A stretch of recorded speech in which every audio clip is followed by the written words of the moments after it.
This is what I wish I knew before the blessing. Hi everyone, welcome to the recorded version of this webinar about the blessing, what I wish I knew. It's great having you here, and I'm so glad that you're taking this chance to listen. It's gonna be short, but there's a lot that I want to talk about, so let's get started.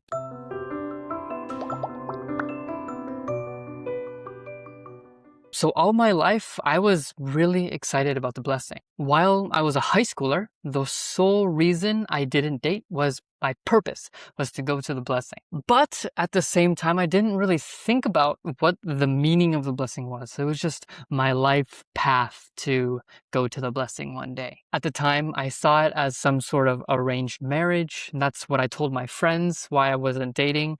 And it made it easy to explain. But I hadn't ever really thought about what made the blessing special. Especially as a second gen, my original sin was already removed from the investment God, true parents, and my parents made. So, obviously the big question was, where did I get the value from the blessing? I didn't know how to answer that question. And even though I was very excited about receiving the blessing, I was also really scared. I was so scared to get blessed because I had seen so many couples struggle so hard for the blessing. And there was a part of me that I thought I could do better than them. But at the same time, I did see that, and it was something that kind of challenged what I believed. And I'll get to that later. And then another thing about the blessing is that on top of all that, it was the idea of being pure. The idea of purity, well, I was struggling with that too, with my sexual integrity.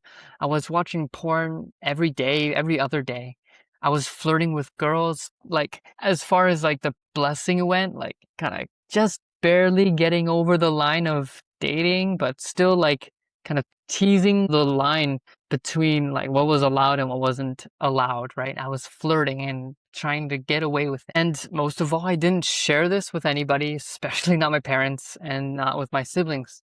That's a little bit about my history, but I want to share with you kind of what I've gained after getting blessed, and in hindsight, what I wish I knew and the things that I wish I was told and kind of the support that I needed. So that's what this webinar is about. So the first thing I want to talk about is the misunderstandings, almost the lies that we create based on the truths that we've been told. We create them in our head. So the first, real truth that I want to tell you is that the blessing doesn't solve any of your problems that you're facing right now.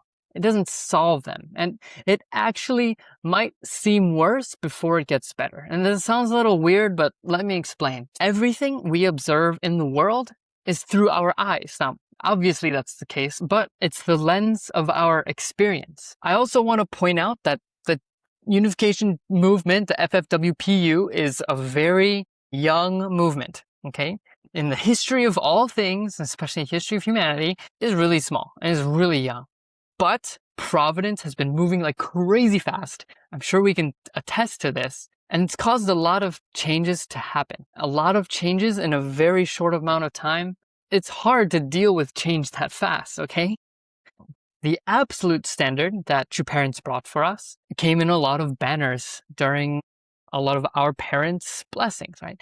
Achieving world peace through ideal blessed families. Now that is a standard that too many families can't see themselves a part of. The common reality is that so many families look at their own families, their own family situation, and they don't see the ideal family. They don't see a perfect family. They don't see a blessed family. This is going to sound a little weird, but if you have a problem that needs to be addressed and you have this amazing standard that you're supposed to be living up to, wouldn't it be so hard to ask for help?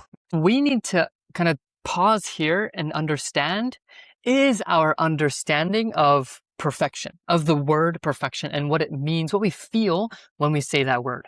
How our own mind determines the standard of perfection based on what's told to us while not fully understanding what it really is and what it means, what it looks like. Because I really believe that the shame of not being an ideal family is holding us back from making steps closer to the goal, or at the very least, seeing progress in it. So let me say it again, the lie of trying to be perfect all the time. I believe that this lie comes from not addressing our understanding of the ideal and comparing it to what the principle actually is. And this really comes down to understanding God's heart. Okay, I just want to take a second here and pause. All right, how does this sound to you?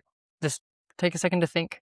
I wish it wasn't just a recording, but I want to talk with you. I want to get deeper into this with you, ask how this is going, but this is the best I can do through video. So just take a moment to think. If you want to make a comment, please, I'm open to reading and sharing all of your comments. All right, the number 2 truth and the thing that I want to address is that the blessing is a big milestone and it's still very far from the end. Okay, so sexuality is such a strong topic for many of us growing up.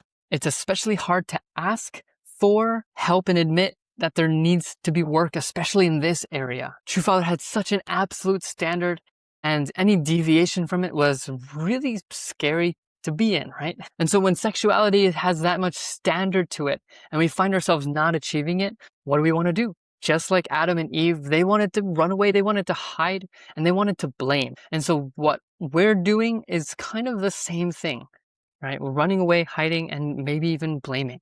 But the thing is, we can't take responsibility for what we need to do if that pattern keeps happening. So the other lie that keeps creeping in is that the blessing is like this goal and this thing that I'm so focused on wanting, and this is it. This is everything I want. I believe this for such a long time, where the blessing was like, I'm going to go to the blessing and it's going to be everything, right? I pictured myself, I'm going to be at the blessing ceremony. I'm going to be in a really nice tuxedo. My wife is in a beautiful dress. We're going to be holding hands. We're going to be in this large venue. Hundreds, if not thousands of other couples are going to be there sitting next to us. We're going to declare our purpose to God. And once I'm blessed, everything is going to be solved. Everything's going to be fixed. I'm finally going to be a man, and I'm finally going to be like a husband. And this is it. And everything is going to be great. So that was my expectation for the blessing.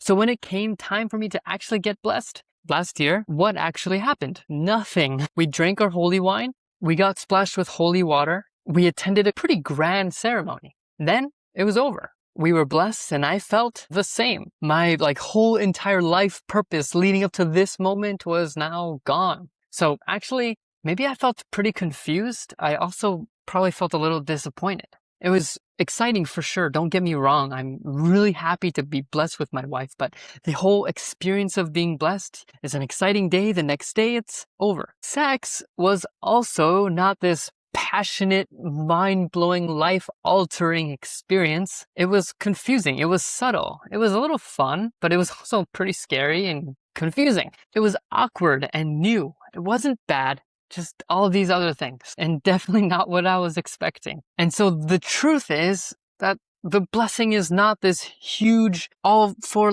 I'm gonna get blessed, and because I spent so many years of my life focusing on the blessing, and now that purpose was gone, it was over, right?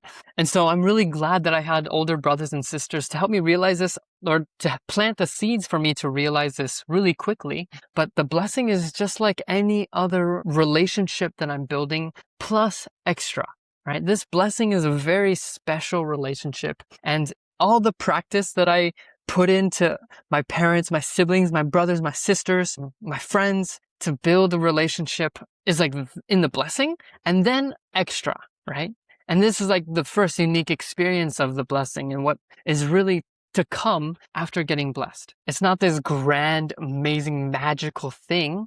It's actually very realistic. And so to kind of have a positive experience with the blessing, it's also to know the reality that fights happen. Uncomfortable conversations will have you squirming. I remember our first kind of fight or conflict or real conversation we had, every cell in my body wanted to run away. And that's just my pattern for whenever I got into a fight with my mom or with my siblings, my sister or something. Anything that I just wanted to run away. I didn't want to confront the issue. Just kind of let it settle in, come back, and then just kind of forget about it, right? But this was not going to be the way to do it in the blessing, right? We live together. We're handling so many challenges together.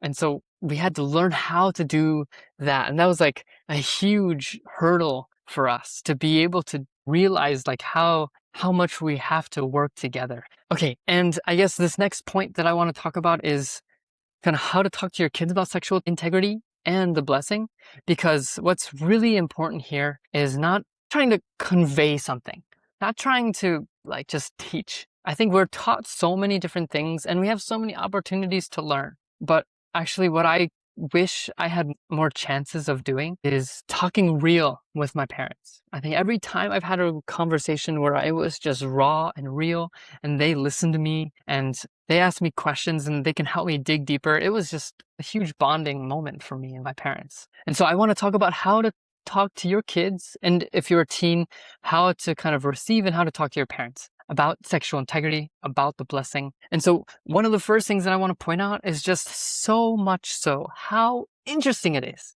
that sex is such an uncomfortable topic for parents and kids, especially in my life. How awkward it was to even think about having a conversation with my dad or my mom about sex, right? It's undesirable. I just didn't want to do it. It was so uncomfortable. Okay. I remember the time that my dad took me out to go fishing and then go to a restaurant, maybe eat some ice cream. I forget exactly what, but I remember we were sitting across in the booth at the restaurant and he's like explaining kind of vaguely how sex works and how it's like about a man and a woman.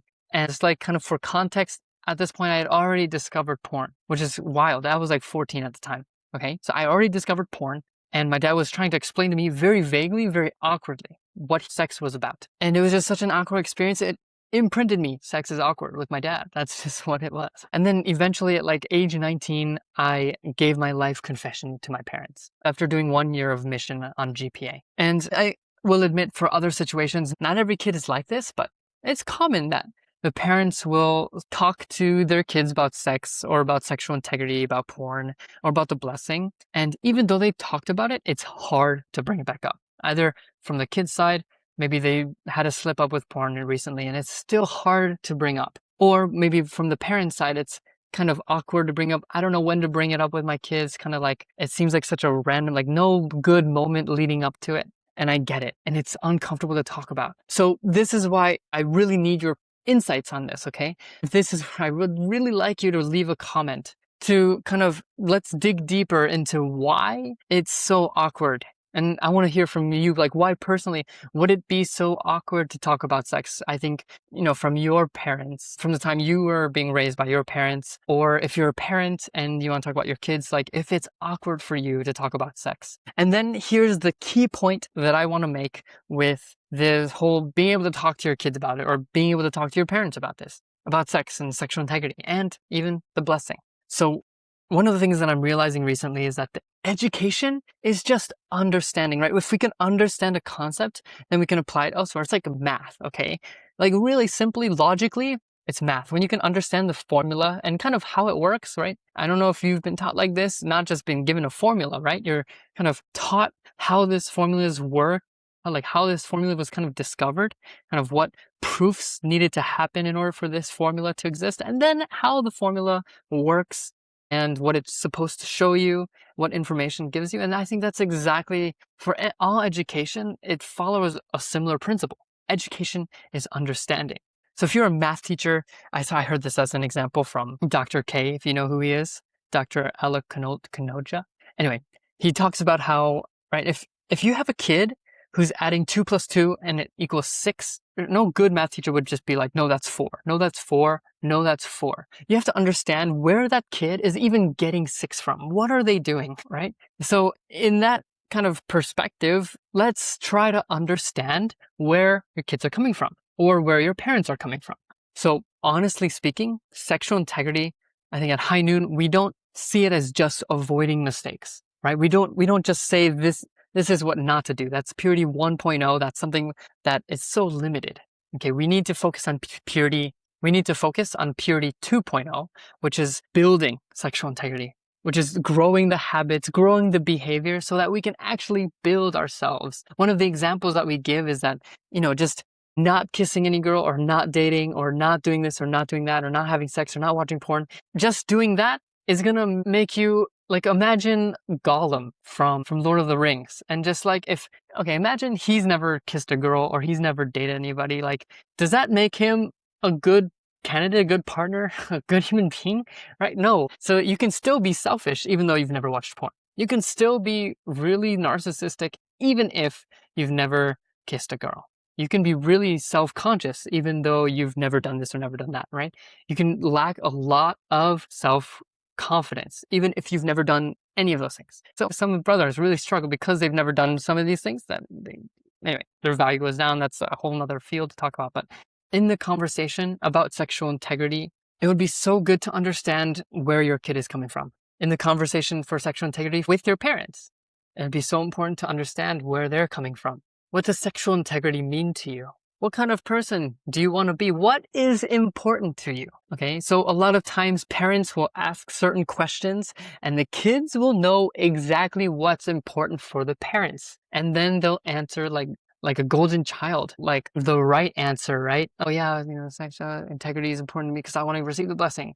Parents are so happy. Parents, and kids can live knowing that they satisfied their parents without actually knowing what the blessing is or what sexual integrity is. It takes a lot of digging. So if there's like a question that you have in your mind and you don't know what they're going to think or how they're going to feel about it or what they're going to say and what they're going to answer, that's such a perfect question to ask because then you can actually get to know them. It'll be such an amazing conversation. And as for when to bring it up, honestly, the more you talk about it, the easier it'll be, right? It'll be hard for a while, sure. But the more you talk about it and the more inviting and more like understanding you want to be, you can have a weekly conversation about sex, about sexual integrity, about how you want to make it clear that it doesn't matter how many times they watch porn, but it's what they're doing about it, right? Or I don't know, for example, it doesn't matter like how much they're struggling. It's like, do you know that you want to be there for them, right? That you're not disappointing them. And I'm talking to the parents from the kids. Okay. And I just want to kind of go on a little side thing here.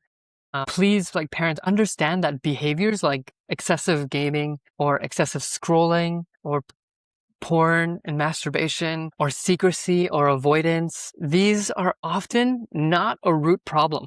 Okay? They're not a root problem. They're a symptom of what the problem really is.